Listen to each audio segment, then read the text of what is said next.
là, Daniel Riolo également. Tiens, on va accueillir Mathieu, qui est supporter de Monaco. Monaco qui a galéré pour gagner face à Montpellier. Blessure de Germain Mollet au début de deuxième mi-temps. Blessure de Sidibé. Falcao était sur le banc, il est rentré. Qu'est-ce qu'on a eu encore dans ce match? Une barre transversale à la dernière seconde pour Montpellier. T'as l'impression que c'est un hold-up qu'ils ont fait quand vous jouez. Je te donne l'effet du match. Là. Ah oui, non mais toi tu le présentes, voilà, la barre, les blessures, le hold-up. S'il vous plaît, j'étais en train d'accueillir Mathieu. Mathieu, bonsoir. Bonsoir les amis. Salut Mathieu. Bon, ils s'enflamment tout de suite là, les deux là, mais qu'est-ce qu'on a pensé toi? Bah écoute, si l'arbitre encore une fois accorde le but à Mbappé, le troisième, qui donnerait le 3-1 à Monaco alors qu'il n'est pas du tout hors jeu, mais il est sifflé hors jeu, on galérerait pas. Mais bon, apparemment on n'est pas du tout aidé et c'est problématique parce que ça commence à peser beaucoup. Alors, pourquoi tu serais aidé? Il n'y a pas de raison. Ben non, pas être aidé, mais juste que ce soit juste en fait, tout simplement. C'est tout ce qu'on demande. Bon, on veut juste un championnat qui se joue sans erreur. Bon, Monaco a gagné, donc c'est bon. Non, c'est pas bon, Gilbert, parce que Mathieu, une erreur d'arbitrage, c'est comme une erreur de ton attaquant. Ton attaquant, il rate. Ouais, mais ce soir ça passe, demain ça passera pas, et on va perdre le titre comme ça, et on n'a pas envie de le reperdre une deuxième fois comme ça. C'est déjà arrivé quand Jérôme Rotten était à Monaco et que l'arbitrage était en grosse faveur pour Lyon à l'époque. Ouais. Oh là là. Voilà. Non, mais les Lyonnais nous l'ont mise. Alors arrêtez les mecs. C'est l'année où vous aviez plein de points d'avance. Ouais, 2 années de suite. Ouais. Ah ouais, c'est de la faute des arbitres si vous avez grillé tous vos points d'avance. Écoute, refais-toi les matchs. Moi, je les ai tous vus. Il les a pas vus, Daniel. Il peut pas parler. Ah bah, mais c'est vrai. Excuse-moi, j'avais oublié. On va pas refaire cette saison. J'avais oublié que c'était un complot international. Soyons efficaces. Là, parlons de ce soir. Non, mais à l'époque, c'était. On garde bien les yeux sur le championnat et sur ce qui se passe dans tous les matchs. Et croyez-moi qu'il y a des choses qui se passent un peu bizarres. J'espère vraiment qu'à un moment ou un autre, il y aura cette vidéo qu'on attend depuis des années pour que les trucages arrêtent. Parce que c'est trop facile de donner 2 points comme ça à une équipe qui, certes, peut-être méritait de gagner. Franchement, je crois que c'est pas la peine qu'on lance ce débat-là parce que on sera pas d'accord. Et regarde, il nous reste seulement 10 minutes. Donc parlons de la performance des Monégasques.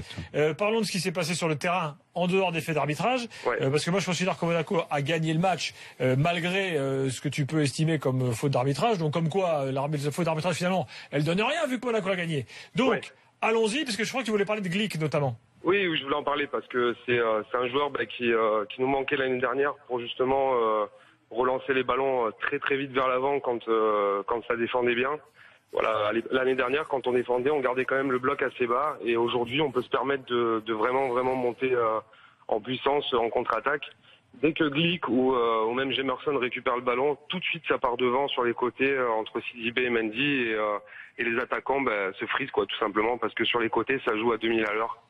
Entre Lemar, Bernardo Silva et les 2 latéraux derrière que j'ai cités, ça va très très vite, quoi. Monaco fait très très peu d'erreurs quand ils ont le ballon.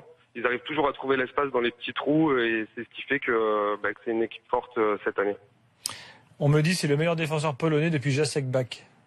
Ouais, exact. Vous avez Jacek Bak. Et Jacek Bak. Et peut-être meilleur que Jacek Bak d'ailleurs. Ouais, il est très bon. C'est surnommé le Rocher par les joueurs monégasques dans le groupe parce que il est super solide, mais ça se voit après.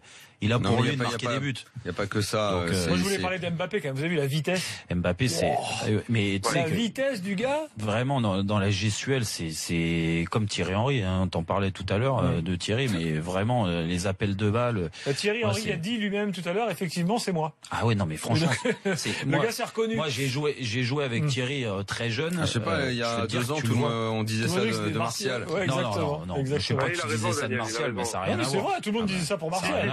Je suis d'accord avec toi que ça n'avait rien à voir. Ah bah non, c'est clair et net. Je sais pas qui était à ma place à l'époque, il disait ça dans l'after, mais alors quelle trompette. Hein. Beaucoup l'ont dit en tout cas, c'est clair. Mais bon, Mbappé c'est beaucoup plus fort. Beaucoup plus fort que Martial pour moi. C'est attends, Mathieu, Martial, c'était une bombe atomique qui était descendue du ciel et il était intergalactique. Et là, d'un coup, ça y est, il vaut plus rien. Non. Attends, les gars, changez pas d'avis là. Non, mais il faut pas critiquer les performances et puis la qualité de Martial. Ils ont des qualités complètement différentes. Ils sont complètement différents. Je préfère celle d'Mbappé. Et j'ai toujours été réservé sur Martial. Il a plus de vision du jeu, Mbappé. En fait, il colle plus au groupe. Martial, c'était plus. Je crois que son QI foot est un peu plus élevé, oui. Ouais, mais Martial peut encore se sauver, hein, parce qu'il est jeune et parce qu'il peut rencontrer un entraîneur qui va lui apprendre les choses qui lui manquent. Mais comme on va trop vite, nous, avec nos jeunes joueurs français, qu'on les balance déjà dans des énormes clubs avec des millions, bah, les mecs, après, c'est difficile pour eux de progresser parce qu'ils se disent, si déjà je suis transféré à ce prix-là et si déjà j'ai ce salaire-là, pourquoi tu veux que j'aille me mettre le cul par terre à progresser? C'est pour ça que progresser par étapes, c'est mieux. Des fois, ça grille les mecs. Des fois, ça grille les mecs. Et pourtant, Martial a beaucoup de qualité, mais en ce moment, il est au point mort parce qu'en plus, il est tombé sur un entraîneur qui lui fait aucun cadeau et après il va avoir une période un peu plus compliquée dans sa vie. Il n'est pas obligé de penser comme toi, hein. Mais tu vois, c'est ça le problème dans le foot. Tu dis l'aspect financier fait que aujourd'hui c'est trop facile pour lui et il a pas envie de progresser. Je pense pas qu'il soit dans cet état d'esprit-là. J'ai dit que parfois forcément ça t'enlevait une forme de volonté puisqu'on t'avait déjà tout donné. Mais ça dépend. Donc t'avais plus tellement l'impression d'aller conquérir quelque chose. Les gars, cette impression-là de Martial. Je vous propose en ce moment, il est un peu quand même dans la merde. Un peu Martial. Reparlons de Monaco de maintenant. Écoutez Thierry Henry, qui de son œil londonien, vous savez qu'il suit tout le mec, donc il regarde la Ligue 1 de très près et il a un avis sur Monaco. Mathieu, écoute ça. Ce combo jeune, expérience, efficacité et ce que fait le coach là et je sais, croyez-moi, que c'est pas facile de gagner un titre à Monaco. C'est pas facile de gagner un titre à Monaco. Monaco est favori? Ah oui, et de loin. Pour la Ligue 1. Pour la Ligue 1? Ouais. Et pour moi, hein, personnellement, même de ce que je vois. Ouais, même pour gagner la Ligue des Champions. Monaco a une histoire en Champions League qui est quand même belle. Pas souvent qualifié, mais quand Monaco se qualifie, ils vont loin. Ils font pas la figuration. On a été en demi. Ils ont été en finale. Une fois avec Arsène aussi avant, ils ont été en demi. Là, on ne sait pas. C'est quand même une équipe qui a l'habitude. Ils ont gagné à Tottenham. Ils ont gagné à Arsenal. Et ils ont gagné à Chelsea. Ils vont se qualifier contre City. Ils aiment bien les Anglais. J'ai juste dit la dernière fois, il n'y a pas longtemps, attention à Monaco quand même. Voilà ce que Thierry Henry dit de Monaco. Alors sur la Ligue 1, il y a la Ligue 1 et la Ligue Champions League. Il y a deux choses. Moi, je sais pas comment. Je veux dire, juger des qualités de Monaco aujourd'hui, évidemment, on peut tous le faire, on les voit. Mais aller envisager ce que ça peut donner en Ligue des Champions, moi, je ne peux pas me risquer à ça. Moi, je suis pas devin, je sais pas.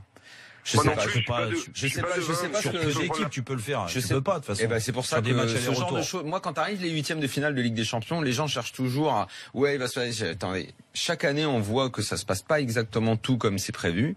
Il y a des équipes qui sont un petit peu au-dessus. Cette année, ça me semble encore un peu plus ouvert. Moi, je préfère voir les matchs de façon neutre, tu te mets devant et tu vois si Monaco a vraiment le niveau de Manchester City. Après, t'as souvent les mêmes qui sont là. Hein. Ce que je veux dire, tous ceux qui ont fini premier du groupe en général répondent présents, sont en quart de finale. Mathieu, merci à toi en tout cas. C'est la logique. Écoute, aujourd'hui, tu dis Monaco est favori sur City. Je précise que l'intégralité de l'interview de Thierry Henry est à retrouver sur rmcsport.fr. Hein. Non, mais il dit plein de trucs. Il parle du PSG, d'Arsenal, etc. D'ailleurs, Daniel, jeudi dans l'after, il faut absolument noter, parce qu'il y a notamment des théories très intéressantes sur Arsenal, sur Arsène Wenger. Il faut absolument que vous décryptiez, parce que demain soir, il y a Ligue 1 de nouveau, donc ce sera très court. Il faut absolument décrypter la théorie de Thierry Henry, qui est très intéressante dans l'after cette semaine. Non, mais surtout, ce mec-là, il a tout dit sur Arsène Wenger ou pas sur Wenger, je sais pas s'il a dit des choses aussi intéressantes que moi hier soir, mais bon, on peut toujours tenter d'écouter. Je sais pas, En gros, il dit Arsène Wenger ne doit pas partir aujourd'hui. Ouais. Il a aussi dit Jérôme Breton est le meilleur gaucher de l'histoire du football. Non, ça c'est pas vrai. Non, mais par contre, à l'inverse, je pourrais te répondre aussi. Est-ce que c'est vraiment sa pensée première, le fait que Wenger doit rester? Il dit que Wenger doit rester, si tu veux. Moi, je suis pas du tout d'accord avec lui. C'est pas parce que Thierry Henry le dit. Emmanuel Petit dit quasiment l'inverse. Il l'a dit tout à l'heure, le manuel coach. Non, mais au bout d'un moment. Moi, je pense que Manu est quelqu'un qui parle beaucoup plus librement. Exactement. Peut-être. Mais c'est même sûr. C'est sûr. Après, ça n'enlève rien. Il a raconté une anecdote. Et ça n'enlève rien à la qualité du mec et à sa connaissance du foot. Juste pour conclure, il a raconté une anecdote sur son Courbis lors d'un match Monaco. En fait, Kaba Diawara est à Bordeaux et il va raconter à Thierry Henry. Je te dis ce qu'a dit le coach dans la causerie. Et donc Roland qui a dit dans la causerie, le Thierry Henry, il a encore son sac d'écolier et son paquet de BN dans le dos. Je veux pas le voir ce soir avec sa fausse moustache. Ça, à l'époque, il avait dit du. Et il lui a mis un doublé. Parce que je crois. souvent Roland sentait les coups comme ça, tu vois. Et puis, non, au match aller, Bordeaux avait gagné et au retour, c'est Monaco qui avait gagné. Donc là, je sais pas si l'anecdote date de l'aller ou du retour. Fred Hermel nous rejoint parce que ce soir, le Barça a joué. On n'a même pas dit un mot de Bordeaux. Ils sont dans une belle forme, Bordeaux. J'aime bien leur équipe en ce moment, leur milieu à 3, les 3 devant. Je trouve que c'est pas mal. Bon, enfin bon, voilà, on a tout dit sur Bordeaux. Très bien, Fred Hermel, donc on peut l'accueillir. J'avais juste envie de dire que j'aimais bien le travail de Gourvenec. Il peut finir devant Lyon. Hein. Dans 30 secondes. Fred est là dans 30 secondes. J'ai donc 2-3 infos à vous donner. Comme ça, tiens, une petite info concernant Amouma, qui explique dans France Foot aujourd'hui qu'il n'a pas signé à Marseille par peur pour sa sécurité. Voilà ce que dit Amouma. Romain Amouma. Mais écoute, moi j'en pense rien du tout, je sais pas. Je voulais signaler également. C'est une blague. Non, c'est ça. Qu'est-ce que tu veux, Jérôme, Amouma, s'il a pas envie d'aller à Marseille? Sécurité. Je suis pas, moi. Ça me regarde pas en même temps. Jérémy Berthaud, vous savez qu'il a littéralement pété un boulon, là, l'autre soir, en commentant le match pour OLTV. Il s'est excusé aujourd'hui. Il a dit, je regrette profondément mes propos.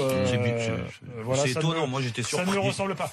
Alors, juste pour finir sur le derby, exagération quand même totale de Romeyer hier, qui a expliqué dans Team Dugas qu'en gros, les Lyonnais avaient détruit le vestiaire et tout. Bon, en fait, il s'avère qu'il y a un coup de pied dans un radiateur. Pour être tout, c'est même pas le club de Saint-Etienne qui le dit, hein. C'est Saint-Etienne Métropole qui gère le stade. Donc il dit voilà. Ils vont réparer le radiateur. Traces de crampons laissées sur la porte du vestiaire et un radiateur endommagé. Donc c'est pas non plus le vestiaire totalement. C'est pas la première fois que ça arrive. Hein. Et Lyon. Tu veux dire c'est pas Clermont quand Cristiano Ronaldo a fait caca sur les murs? Non. Et Lyon s'est engagé à rembourser la facture qui s'élèverait donc à quelques centaines d'euros. Eh ben c'est très bien. Voilà. On n'a pas à casser un radiateur quoi qu'il en soit. C'est bien s'il le répare. Après il rembourse. C'est très bien qu'il rembourse. Mais c'est pas la première fois que des équipes t'arrives dans des petits vestiaires, voilà, t'es déçu, soit tu t'es fait expulser, soit du résultat, soit dans un radiateur. Non, mais bon, ça peut arriver de casser quelque chose, mais après le tout c'est. Et c'est bien que Berthaud s'excuse. J'espère qu'il est sincère. Qui? C'est pas Berthaud qui s'appelle Jérémy Berthaud, l'ancien joueur de Lyon.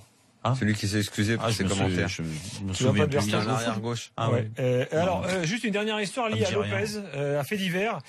En fait, figurez-vous que Lopez, le président de Lille, Gérard. Lopez faisait une fête à Metz avec des amis à lui et sa compagne. Et en fait, ça date, hein, c'était il y a quelques années, c'était en 2014.